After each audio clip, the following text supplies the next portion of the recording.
सुप्रभात प्रिय विद्यार्थियों, कक्षा 8 हिंदी विषय में आप सभी का स्वागत है। बेटा, हमने हमारी पाठ्य पुस्तक मेधा का पाठ 11 दिव्यांगता पर जीत बहुत अच्छे तरीके से पढ़ लिया है और उसको समझ भी लिया है। और इस पाठ में हमने पढ़ा, दीपा मलिक जो हैं एक दिव्यांग महिला हैं। उन्होंने पैरालंपिक खेलों में भारत को गौरव प्रदान किया, योगदान दिया भारत को, और सन 1917 में उन्हें भारत सरकार ने पद्मश्री की उपाधि से भी सम्मानित किया था।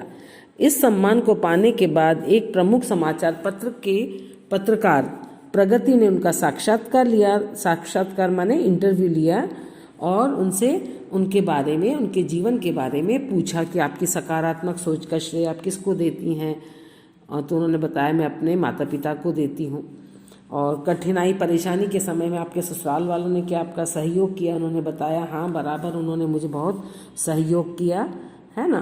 ये सारी चीज़ें बेटा अपन इस इंटरव्यू में पढ़ ली हैं। और अब अपन करेंगे इसके प्रश्नोत्तर। सबसे पहले आते हैं मौखिक प्रश्न। क वाला प्रश्न है, दीपा मलिक की टांगों में पहली बार ट्यूमर कब हुआ था?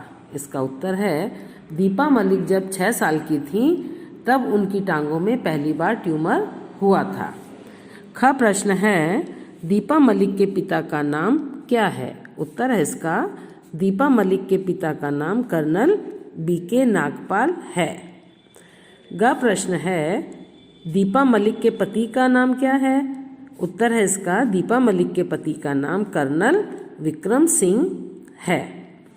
घ प्रश्न है, सन 2016 में पैरालंपिक खेलों का आयोजन कहाँ हुआ था? इसका उत्तर है, सन 2016 में पैरालंपिक खेलों का आयोजन रियो ब्राज़ील में हुआ था। अब अंग प्रश्न है, सन 2017 में दीपा मलिक को भारत सरकार ने कौन सी उपाधि प्रदान की थी? उत्तर है इसका, सन 2017 में दीपा मलिक को भारत सरकार ने पद्मश्री की उपाधि प्रदान की थी। अब इसके बाद है बेटा हमारे लिखित प्रश्नोत्तर, है ना। इसका क प्रश्न है, दीपा जी ने अपनी सकारात्मक सोच का श्रेय किसे दिया था? उत्तर है इसका, दीपा जी ने अपनी सकारात्मक सोच का श्रेय अपने माता पिता को दिया। ख है, मैं अन्य बच्चे बच्चियों जैसी ही हूँ। दीपा जी के मन में यह विचार कब आया? उत्तर है इसका, दीपा जी लंबे समय तक अस्पताल में रहने के कारण उनके मन में यह विचार आया कि मैं अन्य बच्चे बच्चियों जैसी ही हूँ।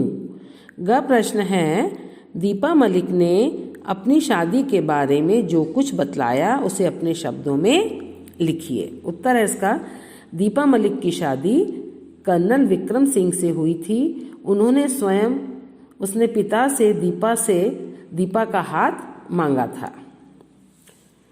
दीपा मलिक को दोबारा ट्यूमर होने का पता कब चला? दीपा मलिक को दोबारा ट्यूमर होने का पता सन 1999 को चला, जब उन्हें ऊटी में चलने की कठिनाई होने लगी। अंग प्रश्न है, अब मुझे सब कुछ अकेले ही करना है। दीपा मलिक ने ऐसा कब और क्यों सोचा? उत्तर है इसका, दीपा मलिक के पति सीमा पर तैनात थे, है ना, बॉर्डर पर थे वो, अतः दोबारा ऑपरेशन कराने की बात पर उन्होंने स्वयं ही सब कुछ अकेले करने की ठानी। च प्रश्न है, दीपा मलिक ने तैराकी सीखने पर क्या किया? उत्तर है इसका, दीपा मलिक ने तैराकी सीखने पर इलाहाबाद प्रयागराज में गंगा नदी में बहाव के विपरीत तैरकर उसे पार किया और लिम्का बुक ऑफ रिकॉर्ड्स में अपना नाम दर्ज करवाया। और 6 प्रश्न है, दीपा मलिक ने पैरालंपिक खेलों में कहाँ और क्या उपलब्धि प्राप्त की? दीपा मलिक ने पैरालंपिक खेलों में सन 2016 में ब्राज़ील में आयोजित रियो पैरालंपिक खेलों में भाग लिया था और यहाँ शॉट पुट थ्रो में उन्हें रजत पदक मिला। रजत पदक माने बेटा सिल्वर मेडल, है ना। और अब नंबर 3 पर है, दीपा मलिक के इन कथनों की सप्रसंग व्याख्या कीजिए। यह जिंदगी का अत्यंत मुश्किल दौर था, लेकिन मैं नई स्थितियों के साथ सामंजस्य बिठाकर चल रही थी।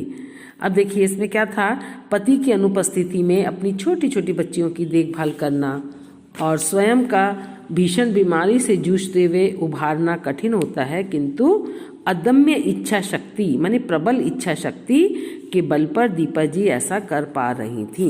देखिए ये जो है ना, मैं आपको समझा रही हूँ लेकिन आपको अपने खुद के शब्दों में ही ये चीज़ें लिखनी है। मुझे लोगों से कभी कभी मदद लेनी पड़ती है, मदद लेने में हिचक कैसी, तो किसी की सहायता मांगना कोई कमजोरी नहीं है, अतः इसमें संकोच नहीं होना चाहिए। जब जरूरत पड़ती तो सहायता मांगनी ही पड़ती है। ग है निसंदेह यह मेरे लिए गौरव की बात थी, इसलिए नहीं कि यह मेरी उपलब्धियों का उपहार था, बल्कि इसलिए कि यह दिव्यांगता पर जीत का प्रमाण पत्र था। प्रमाण पत्र माने सर्टिफिकेट, है ना। दीपा जी को पद्मश्री का सम्मान मिला तो उन्हें लगा कि आज उन्होंने दिव्यांगता पर जीत हासिल की है। जिन विपरीत परिस्थितियों में उन्होंने सफलता पाई, तब उन्हें लगा कि मन की मजबूती सबको सब कुछ दिला सकती है ना। इसलिए हमें मानसिक रूप से मजबूत होना चाहिए। और उसके बाद है बेटा जीने की राह। देव देव आलसी पुकारा, इस कहावत के आलोक में दीपा मलिक ने युवा पीढ़ी को जो संदेश दिया है उस पर अपने विचार व्यक्त कीजिए। तो जीवन में निराशा के स्थान पर आशा की किरण ढूंढने से आप जो सब कुछ कर सकते हैं जो आपको असंभव लगता है। तो हमें जीवन में बेटा हमेशा आशावादी होना चाहिए, जीवन में निराशा हमें लानी ही नहीं है। किसी चीज़ को सीखने या करने के लिए उम्र की कोई सीमा या बाधा नहीं होती, बस करने का जुनून होना चाहिए, लगन होनी चाहिए, अपने पास एक लक्ष्य होना चाहिए। दीपा जी के संदर्भ में इस कथन की पुष्टि कीजिए। दीपा ने खेल कूद या तैराकी में जो मंजिल पाई उसके लिए बचपन से उन्होंने कोई तैयारी नहीं की थी। उन्होंने इन खेलों में तब भाग लेना शुरू किया था जब वह परिवार का दायित्व संभाल रही थी, परिवार की जिम्मेदारी भी उनके ऊपर थी। इससे साबित होता है कि किसी चीज़ को सीखने के लिए उम्र की सीमा या बाधा नहीं होती है। हम अगर अपने मानसिक रूप से मजबूत हैं तो हम कुछ भी कर सकते हैं। मनोबल का होना बहुत ज़रूरी है किसी भी कार्य को करने के लिए। तो ये सारी चीज़ें हमारी हो गई हैं बेटा, और आज की कक्षा हमारी यहीं समाप्त होती है। आपका गृह कार्य यही है कि जो प्रश्न उत्तर हमने किए हैं वो आपको कॉपी में लिखने हैं और याद करने हैं। और बाकी चीज़ें जो सप्रसंग व्याख्या और जीने की राह, तो जीने की राह रचना का संसार में से तो कोई भी एक चीज़ आपको एज ए प्रोजेक्ट अपने प्रश्नोत्तर के बाद में करनी है, और ये अपने खुद के शब्दों में आप लिखेंगे, है ना। और आपका गृह कार्य यही है कि आप इन प्रश्नोत्तर को लिखकर याद करेंगे। धन्यवाद।